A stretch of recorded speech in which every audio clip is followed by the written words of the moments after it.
सेना का जो असली लीडर है वो होता है जेसीओ, जिसको लीडर बोला जाता है। आपको बाकायदा बिठाया जाता है लीडरशिप करने के लिए, आपका सपोर्ट करता है जेसीओ, तब आप लीडरगिरी कर पाते हो। नहीं तो अफसर का डायरेक्ट ऑर्डर एक जवान नहीं सुन पाता, क्यों? उनको ऑर्डर देना नहीं आता, उन्होंने उस चीज को सीखा नहीं है, पकड़ के साथ ऑर्डर देंगे। टोटल जेसीओ जवान पे चलते हैं भाई। जेसीओ होता है, एनसीओ होता है, जो सीनियर एनसीओ सीनियर जेसीओ होते हैं, उनको पता है हमारा जवान, उसको बचपन से देखा है उन्होंने, शुरुआत से देखा है उन्होंने, उसको कौन से काम में हम लगाएंगे, क्या आदेश देना है, कब देना है, कैसे देना है, अफसर को ये चीज पता नहीं होती। जय हिंद, जय भारत। और आप इस समय देख रहे हैं सीसीएन न्यूज 24 चैनल। मेरा नाम है दिनेश गर्ग जैन, कड़वे सवालों वाला। मौजूद हूं भारत की राजधानी दिल्ली के अंदर और जंतर मंतर का ये प्रांगण है, जहां पर बताया जा रहा था पिछले 100 दिनों से पूर्व सैनिक अपनी मांगों को लेकर के बैठे हैं। वो मांगे इस प्रकार हैं, मैं बता दूं आपको, ओआरओपी, एमएसपी, डिसेबिलिटी पेंशन, विधवा पेंशन और तमाम तरह के वो शोषण जो एक जवान के साथ अफसर करता है सेना के अंदर रहते हुए।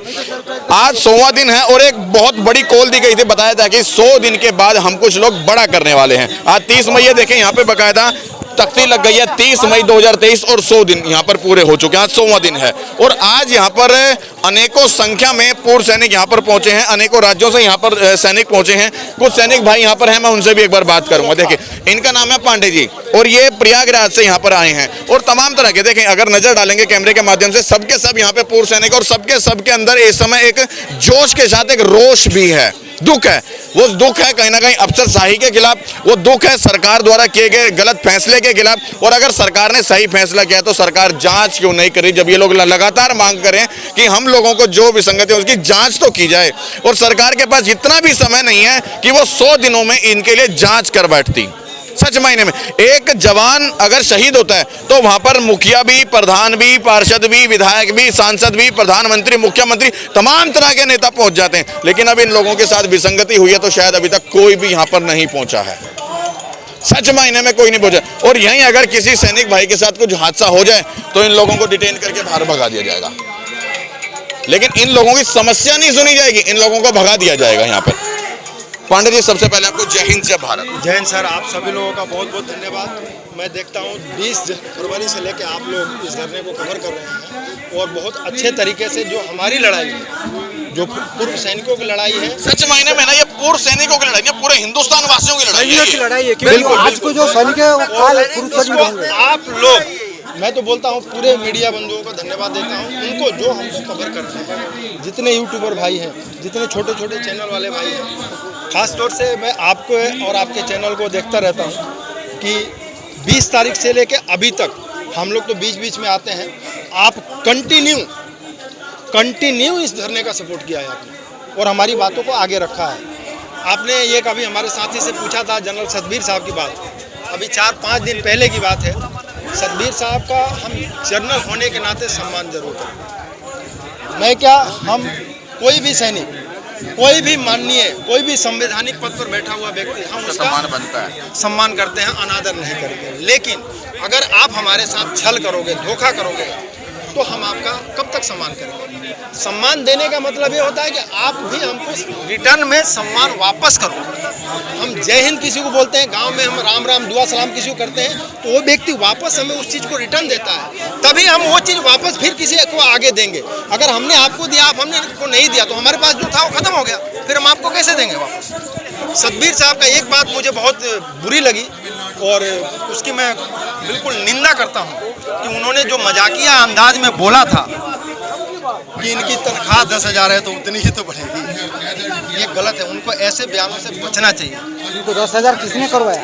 एक बात बता रहा हूँ कि देखिए, आप सेना के लीडर थे, फौज के लीडर थे, सिविल के लीडर नहीं हो। सेना का जो असली लीडर है वो होता है जेसीओ, जिसको लीडर बोला जाता है।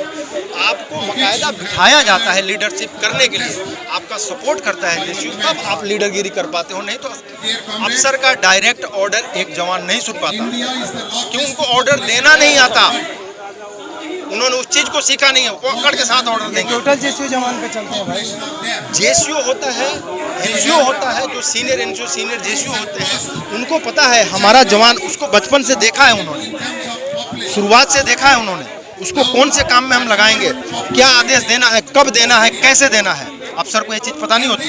हम ये नहीं कहते सारे अधिकारी गलत हैं, हम सारे अधिकारियों के खिलाफ भी नहीं हैं। हम रैंक का सम्मान करेंगे, आदमी का भी सम्मान करेंगे, पर तब करेंगे जब आपका हमारा सम्मान, हमारे पूर्व सैनिकों का सम्मान आप करोगे। आप हमारा मजाक उड़ाओगे तो हम कैसे आपका सम्मान करेंगे। 4 दिन पहले यहाँ पे सतबीर जी भी बैठे थे, सतबीर जी बैठे थे और सतबीर जी भी, हालांकि मैं उस दिन नहीं था, मैंने जो देखा सुना था अंदाजे से बता रहा हूँ, शायद वो जवान और जेसीओ की बात करें और कुछ बात उन्होंने इस धरने की भी की थी। मैं आपकी बात से सहमत हूँ, लेकिन उनके अंदर का जो भाव है, अफसरगिरी वाला भाव, वो झलका जब उन्होंने हमारी और अपनी पेमेंट की तुलना की। उनके चेहरे का भाव और शब्दों का भाव दोनों ही गलत था। अगर उनका दिल साफ होता, आज भी वो हमारे साथ आए, हम उनका वेलकम करेंगे। लेकिन आप अच्छे मन से आओगे तब, हमारा गला काटने के लिए आओगे तो कौन सा। हम लोग इतने दिन तक उनके साथ थे, जनरल सतबीर सिंह साहब ने लीड कर रहे थे, हमने उनको सम्मान दिया, मंच दिया, आप बैठिए, आप योग्य हैं। क्यों किया? क्योंकि वो जनरल थे, हम समझते थे हमारी बातों को ढंग से सरकार के पास रखेंगे। पर उन्होंने क्या किया हमारे साथ? बंदूक हमारे कंधा पे रख के चले। कंधा हमारा, बंदूक भी हमारा, फायर सामने वाले को कर दिया। बदनाम और नाम हमारा हो गया, काम हो ले गया। धोखा, ये पूरा धोखा है। ये नहीं करना चाहिए। आज भी मैं उनसे यही रिक्वेस्ट करूंगा कि आप गलत बयानबाजी से बचिए। अगर आपको अपना सम्मान वापस चाहिए तो, नहीं तो आपको हम वो इज्जत नहीं देंगे जो एक रिटायर्ड जनरल को देना चाहिए, पूर्व सैनिक को देना चाहिए। हम आपके रैंक का सम्मान जरूर करेंगे, पर आपका नहीं करेंगे। क्यों नहीं करेंगे? उसका कारण है आपने हमारे साथ धोखा किया, और अभी भी उसी नियत से, उसी भाव से आ रहे हो तो हम आपका सम्मान नहीं। वो तो आज भी बैठे यहाँ पर अपना धरना लगा करके। सर आप ये बताओ, उनके धरने में कितने लोग हैं? या इसमें से कोई पूर्व सैनिक? वो पूर्व सैनिक उनके साथ हैं जो उनके साथ सेवा किए हुए हैं। पहले देखिए, वो अधिकारी हैं, अमूमन है किसी की कमांड की होगी, किसी यूनिट का कमांड किया होगा, कहीं सीओ रहे होंगे, कहीं ओसी रहे होंगे, कहीं एडजुटेंट रहे होंगे। तो उनके साथ जो बंदा रहा है वो उनका अनुयायी मान लीजिए, गुलाम नहीं, सैनिक का भी गुलाम नहीं। हम ऐसे शब्दों का उपयोग नहीं करेंगे। देखिए, हम एक मर्यादित भाषा में बात करेंगे। उनके 2-4 लोग हैं जो हमसे, अभी मेरी 1 घंटे तक फोन पे यही बातें होती रही कि सतबीर साहब गलत किए थे तो आप वो सुधार करना चाहते हैं। मैंने उनसे यही बोला कि अगर सुधार करना चाहते तो 4 दिन पहले उन्होंने जो भाव भंगिमा अपनी प्रकट की, वो सुधार की नियत दिख रही है आपको? बोला नहीं, वो बोलने में हो गया होगा। कुछ कैसे हो सकता है? आपका भाव, आप हमसे बात करते हो, आप कभी कभी आप खुद दुखी हो जाते हो हमारी भावों को सुनकर, हमारी बातों को सुनकर। उस दिन उस वीरांगना की बात सुनकर आपका मन कितना पिसता सा, वो हमने देखा था। मुझे लगा कि नहीं, ये बच्चे हैं, ये वाकई हिंदुस्तान के सैनिक हैं। बेशक वर्दी नहीं पहने हैं, पर सैनिक की जो भूमिका होती है वो आपके मन में है। देश की भावना, देश की सेवा आपके मन में है। क्यों?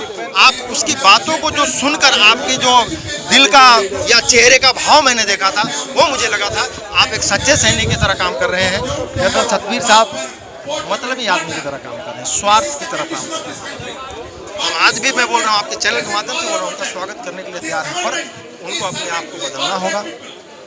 जवानों के साथ खड़ा होने का मतलब ये है कि जवानों की बात को रखना, जवानों के ऊपर पैर रखकर आप हमको लीड करोगे तो हम नहीं। वो तो आप लोगों को कुचलना हो गया।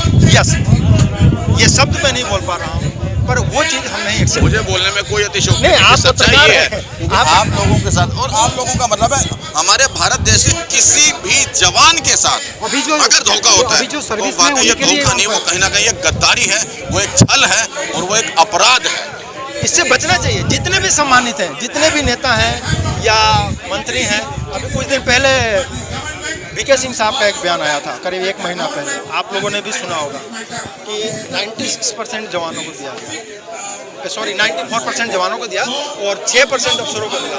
मैं आपके चैनल के माध्यम से उनको रिक्वेस्ट करता हूँ, एक सीनियर लीडर हैं जो देश को प्रतिनिधित्व कर रहे हैं लोकसभा में, और ऐसे बेतुका बयानों से बचना चाहिए अगर आप सम्मानित रहना चाहते हैं तो। नहीं तो ये जनता है, ये सब जानती है, आज नहीं तो कल उसका जवाब दे देगी। फिर आप बोलोगे कि हम आपके लीडर हैं, हम नहीं मानेंगे। क्योंकि वोट का जो चोट होता है वो बहुत भारी होता है। आप तभी बात कर सकते हैं या आप तभी हमारी बातों को या अपनी बातों को जनता में रख सकते हैं जब आपके पास पावर हो।